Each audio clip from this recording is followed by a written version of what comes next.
araw. Ako po si Enmar Jandiso ng DTF operator ng Transporter Mita. Nagamit po ito ng 6 na araw na may total na 87 meters.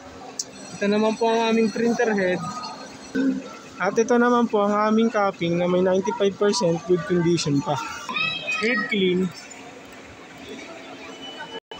Palagi po nating ugaliin punasan ng wiper pagkatapos nating mag-head clean. Nozzle test. Ito po ang aming nozzle check. Okay naman po. Ang ink system po namin ay tama lang din po ang mga level. At ito naman po ang aming waste tank. Nakakapalit ko lang noong Biyernes. Ito naman po ang aming AVR.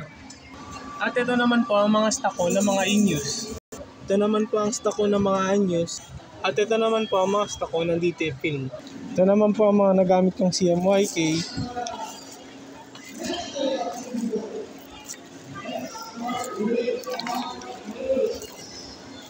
At ito naman po ang aking daily output record, ang aking consumable withdrawal, at ang aking weekly physical inventory. Ayun lamang po, maraming salamat.